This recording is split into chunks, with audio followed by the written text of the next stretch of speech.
The system, the system, the system. The system, the system, the system. The system, the system. Prepare to be aware. Welcome to another episode of The System. I'm your host and producer, Jemal. And today my guest with me here is Watkins, formerly incarcerated. How much time you served, 20? 20 years, bro. Served 20 years. Yeah. Now he's out here doing positive things. And today we interviewing him. Yeah, it's been a rough battle, but like the system is not geared for you to really succeed. Even for the people who've been out here for a long period of time, it's not geared for them to succeed. So therefore, if you don't thrive and strive to get the information that they have to give you and that you can utilize and be consistent with it, then you're basically doomed for failure, if you don't do so. This is why, like he was explaining to you, I did 20 years and I've been home a little bit less than 2 years. I got my own apartment. I work for the Department of Mental Hygiene, Department of Health and Mental Hygiene, let me correct that, as a peer advocate. I gained a lot of certificates and certifications in order to become a peer specialist, harm reduction, recovery coach, and etc. Because I insist on giving a little something back. At the same time, I noticed that a lot of brothers out here, like especially the ones who I see stand in front of stores talking about give me 50 cents and a dollar, that they're not even trying to take advantage of what's out there to offer them. And we all know with Trump in office and the plans that they have in mind, that it's definitely not trying to help you get by if you don't exert yourself. And one of the main things that I notice a lot of brothers ain't doing is making sure they secure their identification. Like 4 pieces of ID from me working in the shelters as an advocate, helping guys get themselves together and get the information they need, is that people don't make sure that they got their birth certificate, your social security card, your DMV, and your Medicaid card. Those are like the 4 major pieces of ID that you would need in order to do anything, whether you're trying to get an apartment, a job, whether you're even trying to get health care. You need those pieces of ID. So I advise a lot of brothers, like myself, I realized to take advantage and go get those main pieces of ID, because you still got numerous programs that's willing to help you and willing to, give you training if you need, and they'll even pay for you to have training, and assist you if you, got your identification right and you exert yourself. However, they're making it more difficult for you to be able to succeed, and we already know that, here it is, they want you to pay for Medicaid almost now. They're trying to push bills like that. So I always encourage dudes, for me coming out here after being locked up and incarcerated for 20 years, I somewhat prepared myself. I tell a lot of guys when I was incarcerated, or someone I still talk to, like, look, if you don't do nothing else, while you're incarcerated, they're helping you get that information. They're helping you have all of that. So when you come out, you'll give yourself a chance. I work in the shelters, and believe me, if you have to go through it, it's something that you're going to have to be strong and be able to hold your head and do. But it is difficult because they're dirty. Most guys in there, all they want to do is get high. They're getting free meals. They're not trying to have people help them and tell them what it is. Most guys in where? What you talking about? In the shelter system. Most guys that's out here, that's going to the shelter system due to the fact that maybe, they're having situations at home, or maybe, their parents passed away, whatever the case may be, they're down on their luck at the moment. But what happens is when they get in there, because of all the negativity that's in there, it's easy for them to fall in a cycle of just getting moved from shelter to shelter, when they really don't have to if they stay focused and get the paperwork that they need and go get some type of form of a job. Or at least make sure that you get your SSI and your HRA, so you can have your little food stamps, because these are the things that helps you get your voucher in order to get out. Well, let's go back. Let's go back to your story now. Right. Do educational, what they need to do when they get out, people like that, whatever. Let's tell people basically about what you've been through. Now, you served 20 years, right? What was the crime for? You served 20 years? I served 20 years for drugs, for burglaries, for selling drugs, robberies, everything. I just was mandatory violent persistent. And nobody died and you served 20 years, basically.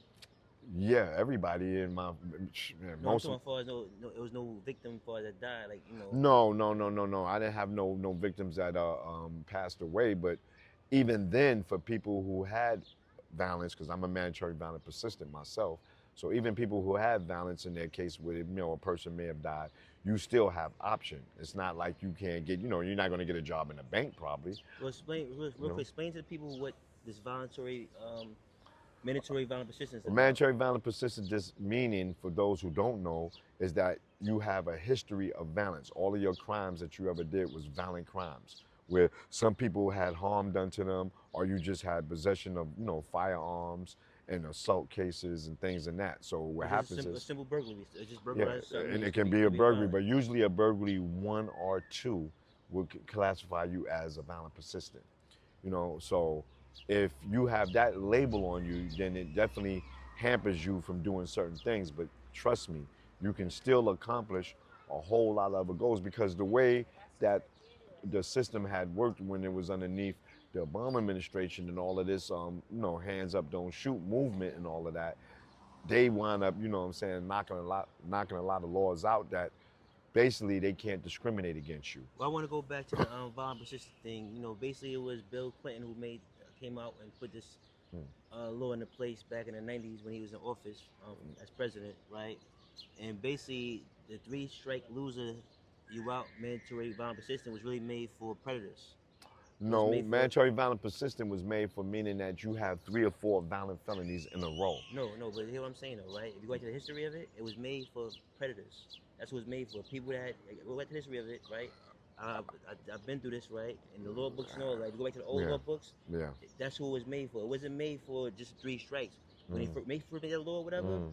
it was for people that was basically vicious, they couldn't control, so they'll lock them up, right? It wasn't for you get a gun, right? Yeah, but when you say the If word predators, that's the only thing I'm looking at. Like yeah, predator but puts a another, violent predator, it not puts a, no, it no, puts a no, no. stigma on it. Yeah, You that's know what what I it mean? is for a Because predator. It means a violent right, predator. Not you don't gotta be a rapist and like that.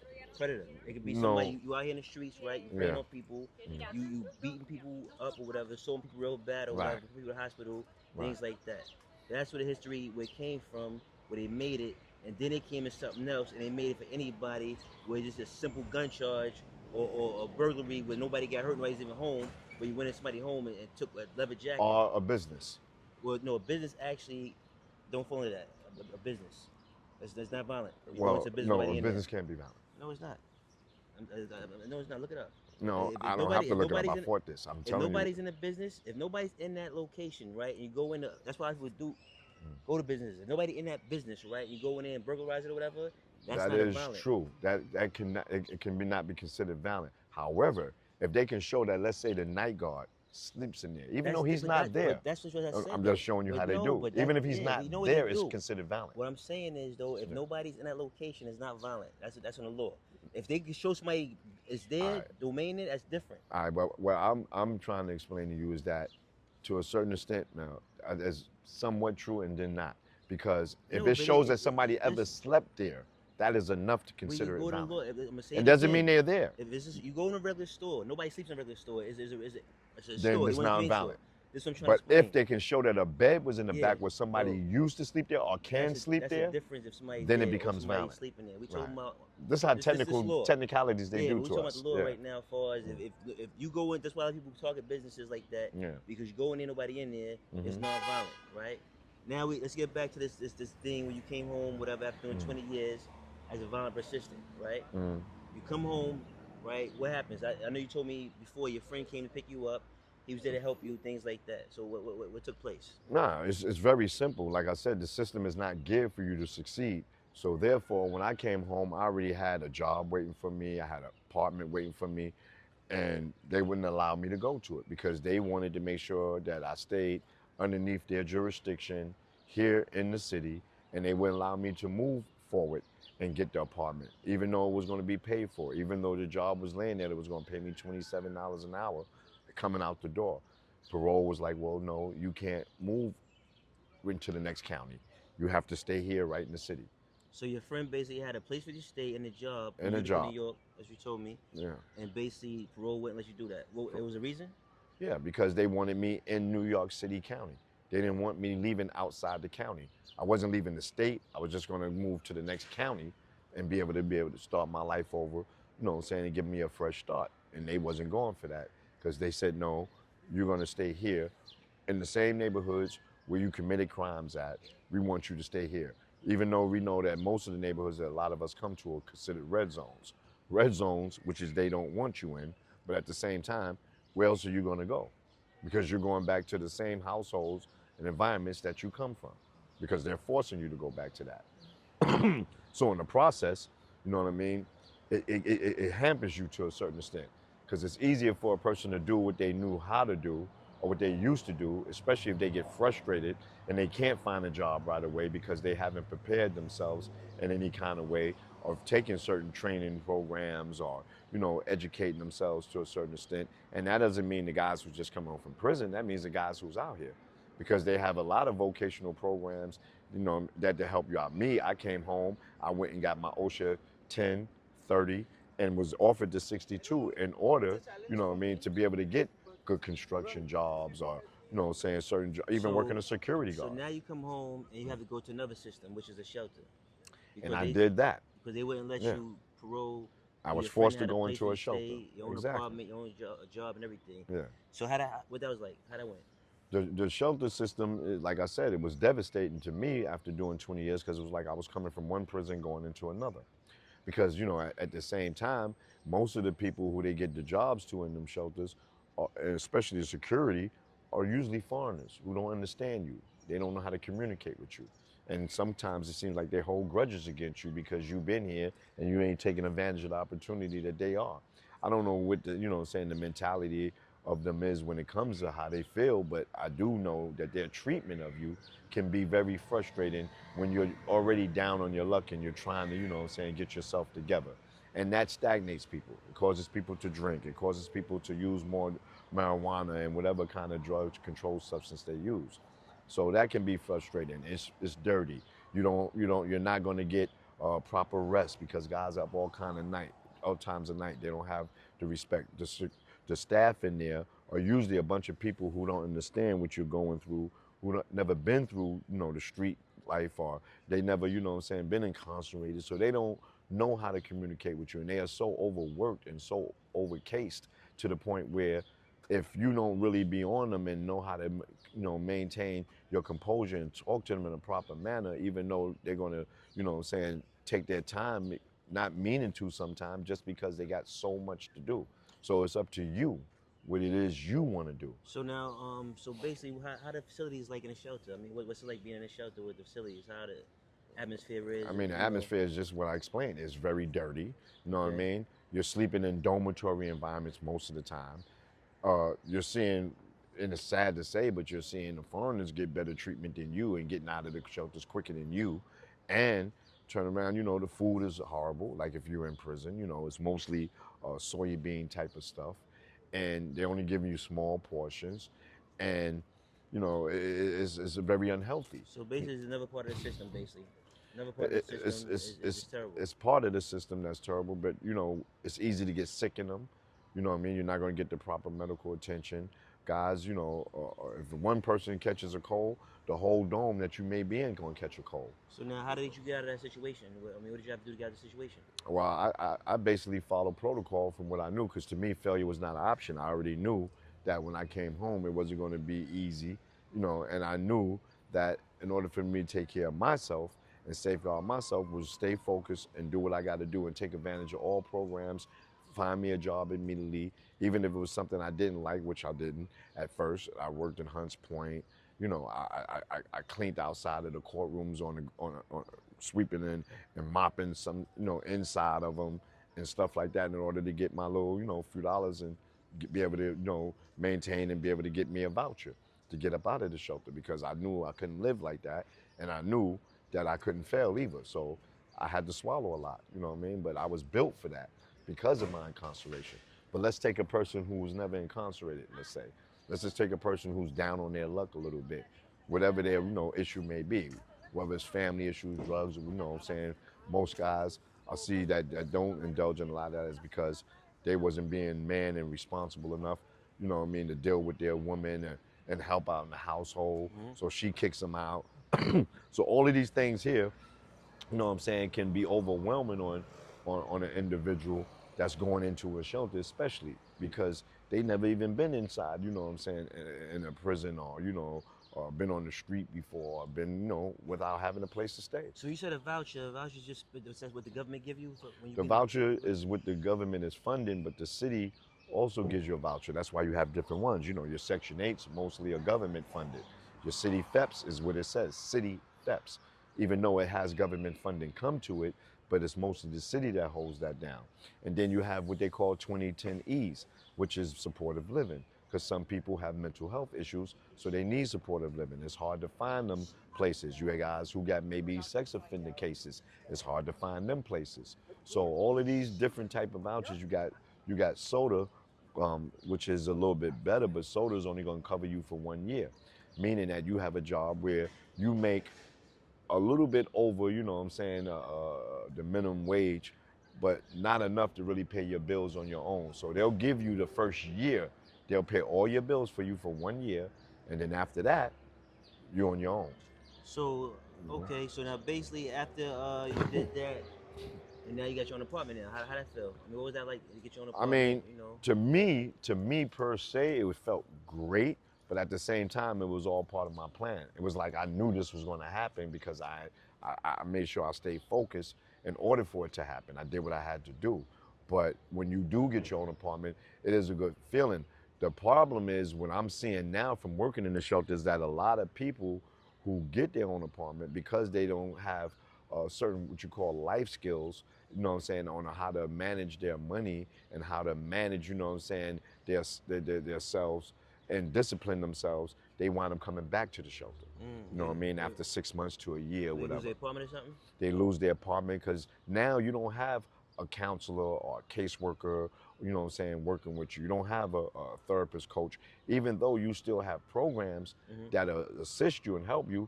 But once you're free and nobody's on your back because you're not in the shelter, it's up to you to go. If you don't go on your own and take advantage of these things, then automatically, you know what I mean, you're not going to get the help. And now you have to be responsible every month to say, okay, I made this much money. I'm going to take care of my rent. I'm going to make sure my phone bill is paid. I'm going to make sure I got food in the house. You have to be consistent with that. And a lot of guys don't know how to be consistent with that. This is why I tell some dudes, still go to get certain therapeutic help that you can, or go to certain programs that you can, that they have to offer, like home base and other oases and other places that will give you, you know what I'm saying, the skills in therapy, or, you know what I'm saying, coaches that will help you maintain. It's the same way like if you have a support counselor when you had a drug problem and now you're clean. So you have somebody who you can always talk to that can help you think before you make that mistake and use drugs again. They have also people who can help you think and help you manage, you know what I'm saying, your life if you don't know how to manage it. So it's up to you to really manage it. You know, we can't blame everything on the whole system. We have to take responsibility ourselves to a certain extent. You know what I mean? We know the system is geared against us, but after a while, that's like a broken record. So as men or individuals, we have to take control, you know what I'm saying, of our lives and learn how to micromanage ourselves until we can do better. Because a lot of us don't have that training. We wasn't taught by our fathers, you know what I mean, because of the system that they, you know, that they had to endure, that even their sacrifices and their struggle made it a lot better for this generation, but at the same time, a lot of guys wasn't taught. So how long was the process for you to get in your own apartment? How long it took to get out the For shelter? me, because I was a little rough around the edges, it took me about 13 months. But for some people, it may take 6 months. It's not going to happen overnight. You know what I mean? Because it's all according to what are you doing to better yourself. You know, at the end of the day, we know the system is not fair, but what are you still doing? How are you still staying focused to make sure that you maintain employment? Because they're going to want to see the pay stubs on a consistent basis for at least, you know what I'm saying, 2 months straight that you've been, you know what I'm saying, handling it. At least 4 weeks, they want to see your pay stubs in order to get your voucher. So And you now, got to be able to show that every week. so now that you out, right? You got your own apartment, and you also work in a shelter. Can you tell people what your job is there? How you help people out? I'm What a you do? peer counselor, basically, you know, in training to become, you know what I'm saying, a peer specialist and recovery coach and et cetera. And I can be a caseworker. I can, you know what I'm saying, I can turn around and do trainings for how to apply the Noxolin, which is something that you give people, you know what I'm saying, for overdose. I can be a guy who goes knock on people's doors.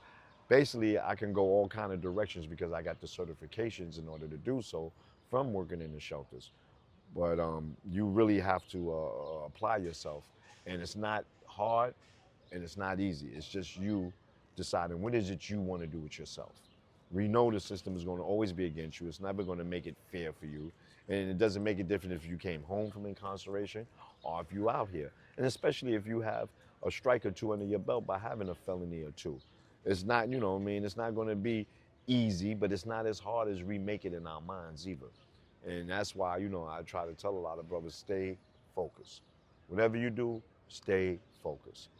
Remember the big picture. Some people say, oh, well, I'm doing this for my daughter, yo, because I want to be with my kids. I'm doing this for my son. You know what I mean? You know, I'm doing this because my mom's. And that's all good and fine and dandy. But at the end of the day, do it for self. You know what I mean? Do it for yourself. Because at the end of the day, you're the one that's going to have to, you know what I'm saying, answer for your actions and your behavior, no matter what you think about what you want to do for your kids. Because your kids is going to be all right. But in order for them to be all right, you got to take care of your business. And that's why, you know, I'm hard on that because I'm realizing, like, you know, a lot of, you know, us out here, man, we ain't got to the point where we feel like somebody owes us something. You know what I mean? We feel like they have to give us something. And if you look at, you know, and then I'm not being funny or, you know, biased, but the reality is, if you look at all the foreigners that come over here, they're thriving. You know, they're driving, they're opening up stores everywhere, they're getting jobs everywhere because they're taking advantage. They're not blaming nobody for their mistake. They come over here and they take advantage of opportunity. So what's the excuse for a person that's been here and you not? I don't get it. I mean, you know. So moving forward now, you know, what are you going to do now moving forward? What's your plans? Well, now I got so many different directions I can go. Right now, I'm trying to get into the sales rep thing with a friend of mine here who's trying to introduce me to some things. I had just had a job for in the state hospital where it was going to pay me, you know, minimum of $50,000 a year, plus all the benefits with opportunity to go further. I can go into all kind of construction things. I'm trying to see now if I can, you know, get with my brother and open up a little business. And all of these things are only being made possible because I'm being patient. I'm not, you know, rushing to do anything. I'm not expecting, you know what I'm saying, to have anything handed out to me. But I know that, you know, I gave myself the opportunity. I put myself in position and have the opportunity to do so. You know what I mean? By behavior. You know, you just can't allow yourself to get caught up into trying to be what you once were or going around the same, as they say, people, places, and things. I know I can't be around a lot of that because that's going to automatically get me caught up. Because there's opportunity here. You just have to be willing to take advantage of it. And that's basically, you know, what it is. Simple. So anything you want to leave with the people besides that? You'd like to say? All I can say basically is the world owes you nothing. Anything you get, you're going to have to earn it. You're going to have to put your foot forward. You're going to have to find, you know what I'm saying, the information and utilize what you can. And when it doesn't work out right for you the first time like you think it may, it's okay. Stay focused. And everything you want to do, accomplish, will come to you. That's what I got for you. I appreciate you for coming. Thank you. You're welcome, brother. Yeah. Another episode of The System. We appreciate you watching and listening. Thank you very much. We see you next time. The system. It confines us. It does not define us. We'll see you on our next episode. Stay tuned.